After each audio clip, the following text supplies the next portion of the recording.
Division of the Secret Service ran out to intersections and started diverting traffic. There are emergency vehicles on almost every block around the White House.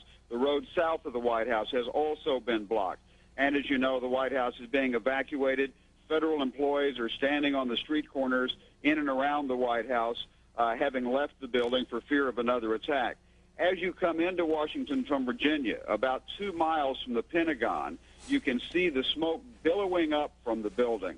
Huge clouds of smoke, so much so that commuters coming into town have pulled over to the side of a busy freeway, what is ordinarily a busy freeway, and are sitting, watching in amazement as the symbol of the United States Defense Establishment goes up in smoke. So there is an amazement all over Washington. People are not sure what to think. You've got a lot of federal employees standing around in this area watching as the streets are blocked off and emergency vehicles rush to and fro. We're not sure what they are up to, but clearly there is concern about the safety of them. What could have caused this type of damage? What could have caused a 14 to 16-foot hole and pierced 3 of the rings of the Pentagon? Keep in mind that each ring of the Pentagon has an outer and inner wall, each wall approximately 18 inches thick of steel-reinforced concrete. That means that each ring consisted of 36 inches or 3 feet of steel-reinforced concrete for a total of approximately 9 feet of steel-reinforced concrete. Question: could a 757 have pierced 9 feet of steel-reinforced concrete and left a 14 to 16-foot hole and no wreckage? If not, what could have created that type of damage? On our radio program, The Power Hour, we have a lot of veterans and military experts that listen in, and many have called up and agreed that it could not have been a 757 that created that damage, but in fact had to be something else altogether. What could have caused that damage? Some call it a bunker buster or a missile. Now, as this controversy percolated through the year 2002, in January of 2003, the entire issue was resurrected when the American Society of Civil Engineers released a report entitled The Pentagon Building Performance Report. The announcement was made on CNN, and they showed an animated video that illustrated how the 757 slammed into the Pentagon and took out 50 support columns. When we again look at these photographs, I ask, do you see support columns that have been destroyed? Which support columns were destroyed? How could it possibly be that the American Society of Civil Engineers could release such a report when the photographs clearly show that the entire report is in question?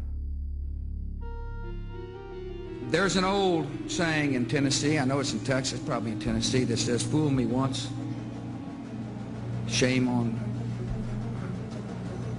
you." If fool me, we can't get fooled again. You know, there are those that see these pictures and hear this information for the first time, and they inevitably ask the question, well, if the plane didn't hit the Pentagon, where did it go? The answer is, I don't know where it went. For all I know, it could be sitting in 200 feet of water in the Atlantic Ocean. But then again, I didn't say that Flight 77 hit the Pentagon. That was NBC and CBS and ABC and CNN and Fox and all the other news agencies. The question should be, if Flight 77 hit the Pentagon, then where is it?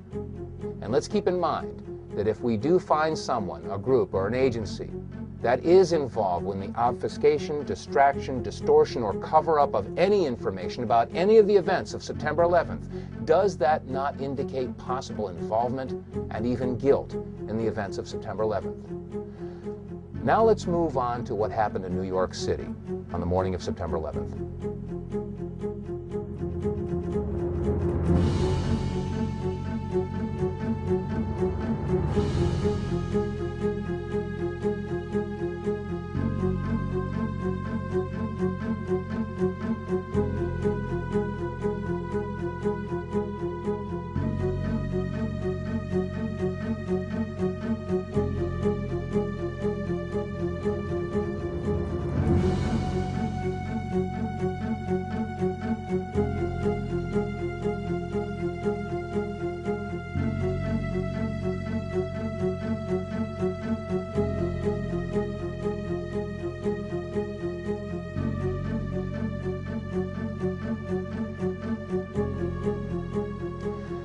These are just a few of the images that are indelibly etched in the minds of every man and woman on the face of this planet that happened to be near a television set on the morning of September 11th of 2001.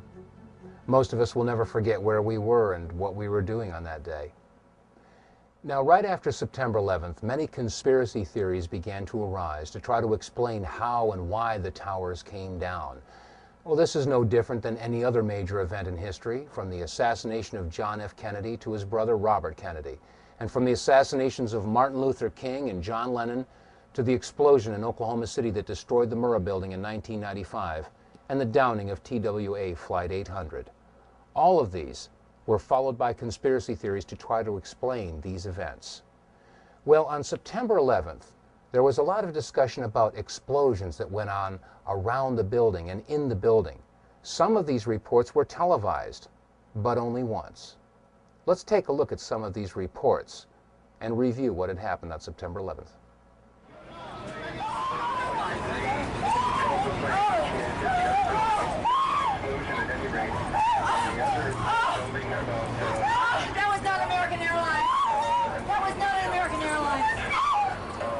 In that videotape. Mark Bernbach, a Fox employee, is on the phone with us. Mark witnessed this from what we understand. Mark, were you close enough to be able to see any markings on the airplane? Hi, gentlemen. How you doing? Yeah, there was definitely a blue logo. It was like a circular logo on the front of the plane, towards the definitely towards the front.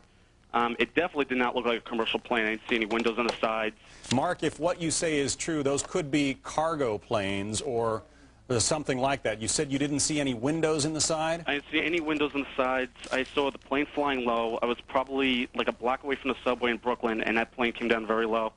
And again, it was not a normal flight that I've ever seen at an airport. It was a plane that had a blue logo on the front, and it did not look like it belonged in this area, to be frankly about it. I mean, that's not an accident. That was not American Airlines.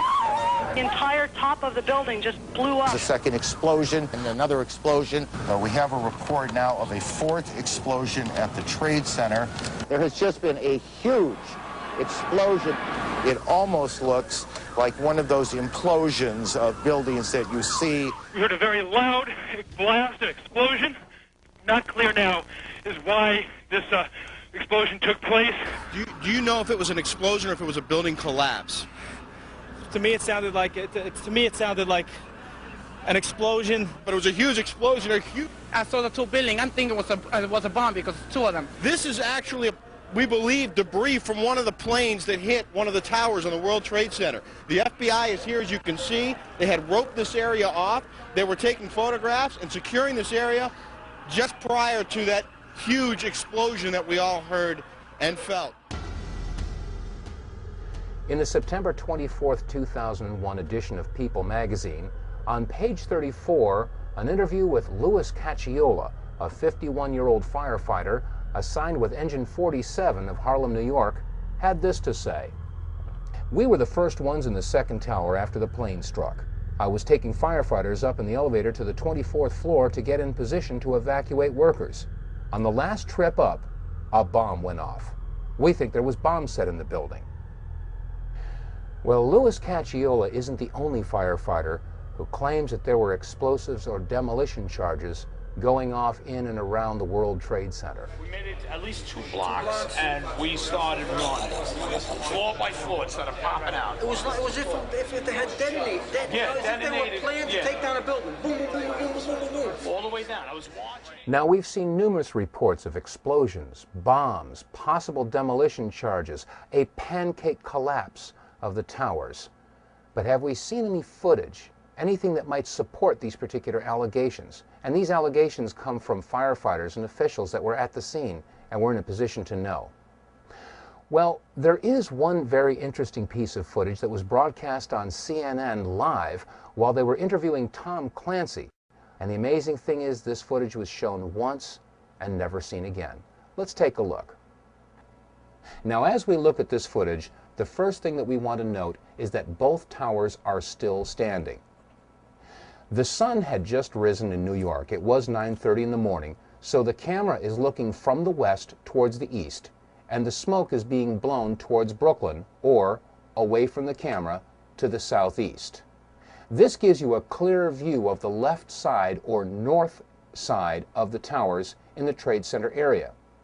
If you follow the left tower all the way down to the street level, you'll notice that you can see all the way down to the buildings below. Now the question is, if both towers are still standing and the smoke is being blown away from the towers,